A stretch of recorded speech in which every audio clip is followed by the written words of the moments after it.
তাই আপনাদের বলি, মনে রাখবেন, বীরভূম জেলা, বর্ধমান জেলা আমাদের শস্য ভাণ্ডার। আপনারা আমাদের চাল দেন, তাই খেয়ে আমরা জীবন ধারণ করি। আপনারা আমাদের শস্য দেন, তাই দিয়ে আমরা জীবন ধারণ করি। আপনাদের এত উন্নতি হয়েছে এবং আগামীও যেই 1 লক্ষ ছেলে মেয়ের চাকরি নতুন করে হয়ে যাবে, দেউচা পাঁচমিতে কোনো ঘরে বেকার থাকবে না, এতটাই কাজ হচ্ছে দেউচা পাঁচমিতায়। এটা আপনাদের গর্ব মনে রাখবেন। 6টা রাজ্যকে দিয়ে দেওয়া হয়েছিল। আমরা তখন বললাম 6টা রাজ্যের কেউ করতে রাজি হলো না। আমরা বললাম 6টা রাজ্যকে দেওয়ার দরকার নেই, বাংলাকে দাও, বাংলা করবে। এবং বাংলা করে দেখাচ্ছে যে অলরেডি আমরা কাজ শুরু করে দিয়েছি, এটা মনে রাখবেন। তারাপীঠ মন্দির দেখে এসছেন, এর মধ্যে গিয়ে পছন্দ হয়েছে? পাথর চাপড়ি দেখে এসছেন? আমি নিজে দেখে এসছি। আমি গতকাল লাভপুরে একটা মিটিং করছিলাম। আমাকে ওখানকার এমএলএ রানা বলল, যদি ওকে আমি এখন দেখতে পাচ্ছি না, অন্য মিটিংয়ে আছে, রানা আমাকে বলল, দিদি তুমি কি জানো প্রত্যেকটা সতীপীঠ উন্নয়ন করার জন্য আমাদের সরকার টাকা দিয়েছে, তুমি একবার ফুল্লরাতে এসো। কীরকম আশ্চর্য দেখুন, মানুষের কাছে বক্তৃতা দিচ্ছি, দিতে দিতে বললাম, আমি একটু বিশ্বাস করি, আমার মা ডাকলে আমি যাই, না ডাকলে যেতে পারি না। আমি বললাম, মা যদি আমায় ডাকে, আমি নির্বাচনের পরে নিশ্চয়ই সতীপীঠ, আমি ফুল্লরা মন্দির ভিজিট করে যাব। কিন্তু কি আশ্চর্য, কালকে যখন আমি মিটিং থেকে নেমে হেলিকপ্টারে চড়ে বর্ধমানে যাব বলে তৈরি হচ্ছি, এ সময় রানা আমাকে বলল, দিদি ওই দেখো ফুল্লরা মন্দির। আমি বললাম কোথায়? বলল, এই দেখো মিটিংয়ের ওই পাশটায়, তুমি সব করে দিয়েছো, সব উন্নয়ন করে দিয়েছো, একবার কি যাবে? আমি বললাম, এত কাছে? তোমরা তো আমাকে বলোনি। আমার গায়ে কাটা দিচ্ছে একদম। আমি সঙ্গে সঙ্গে সিদ্ধান্ত নিতে দেরি করলাম না, এটা মায়ের ডাক, সঙ্গে সঙ্গে চলে গেলাম, ফুল্লরা মন্দির দর্শন করে এলাম এবং হৃদয়টা তৃপ্ত করে এলাম। আপনাদের সবার জন্যে প্রার্থনা করলাম, আমার দেখা হয়ে গেল। আমি তারাপীঠে প্রায় যাই। তারাপীঠ মন্দির ভোগঘর থেকে শুরু করে কি হয়নি, নন্দিকেশ্বরীও টাকা দেওয়া হয়েছে। কঙ্কালীতলা আমি 2-3 বার গেছিলাম, তাই কঙ্কালীতলাও আমি দেখেছিলাম, একটা পুকুর ছিল আর একটা মায়ের ছবি ছিল। কঙ্কালীতলাটাকেও পুকুরটাকে বাঁধিয়ে দিয়ে ভালো করে তৈরি করে দেওয়া হয়েছে। নলাটেশ্বরী ও সতীপীঠ, বক্রেশ্বর মন্দির বিখ্যাত একটা জায়গা।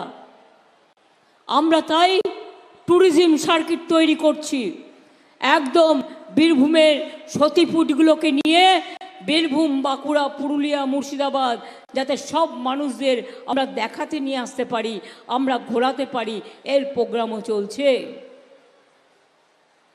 কি কৃষক ভাই বোনেরা, আমাদের টাকা বছরে 10,000 টাকা করে পান তো?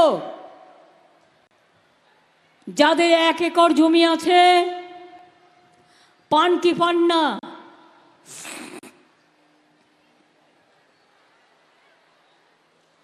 কৃষকরা কি এখানে উপস্থিত আছেন?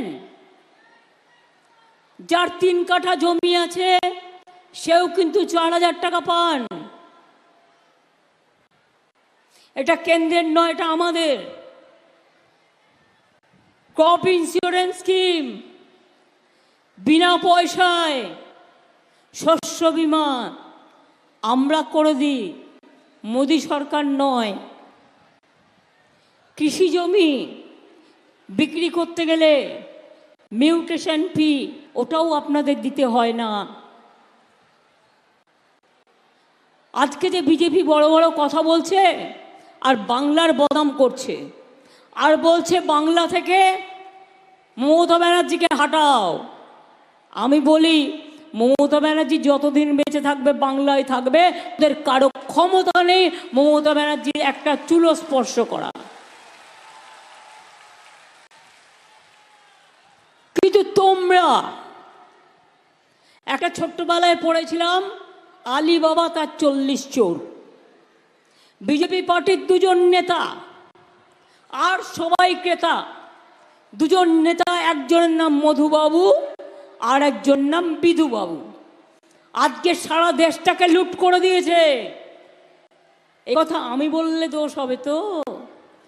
যখন অর্থমন্ত্রীর স্বামী দাঁড়িয়ে বলেন যে দেশ লুট হয়ে গেল, দেশে আর কোনোদিনও নির্বাচন হবে না, এই মোদি যদি আসে একে হাঁটান, দেশ থেকে বাঁচান, যদি বাঁচতে চান ইমিডিয়েট হাঁটান। সব লুট করে নিয়েছে। নোটবন্দির সময় জনগণের টাকা লুট করেছে, কালো টাকা ফেরত আনবে বলে লুট করেছে, প্রত্যেকের অ্যাকাউন্টে 15 লাখ টাকা দেবে বলেছে, 1 পয়সাও দেয়নি। আর আজকে রোজ বিবৃতি দিচ্ছে আপনাদের নাকি বিনা পয়সায় গ্যাস দিচ্ছে, পাচ্ছেন কি মা বোনেরা?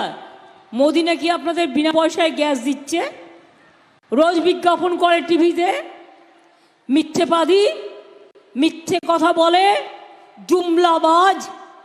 छी छी छी, क्या शर्म का बात, देश का प्रधानमंत्री करे जुमला का बात। लज्जा लज्जा लज्जा। বলছে আপনাদের নাকি বিনা পয়সায় সব বাড়ি বাড়ি গ্যাস দিচ্ছে।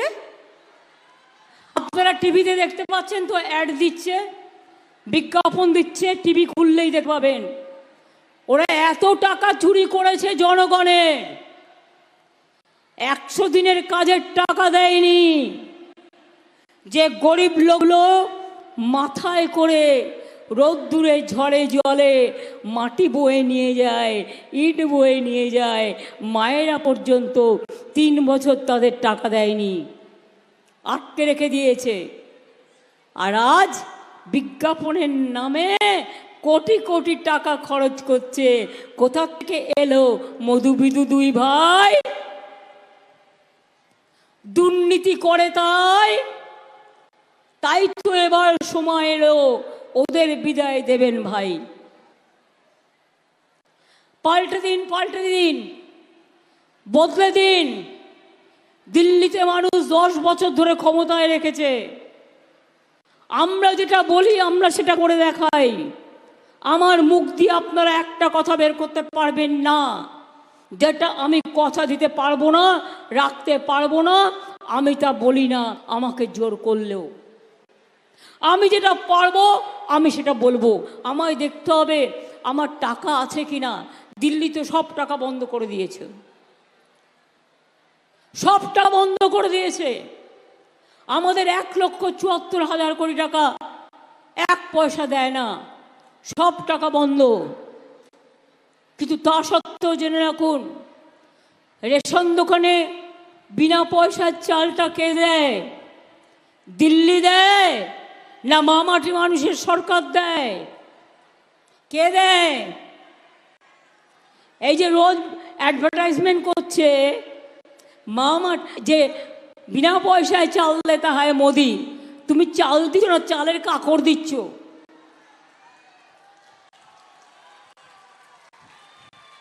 বিনা পয়সায় চাল দিতে গেলে বছরে 32,000 কোটি টাকা লাগে 9 কোটি লোকের জন্য। এই সব টাকাটা আমরা দিয়েছি। কেন্দ্রীয় সরকার 2 বছর ধরে একটা পয়সা দেয়নি। ভেবেছিল রেশনটা আমরা বন্ধ করে দেবো, আমরা বন্ধ করিনি। আমরা ওদের ভোটটা বন্ধ করে দেবো, ওদের আমরা জব্দ করে দেবো। 100 দিনের কাজে কতবার করে বললাম, গরিব লোকগুলো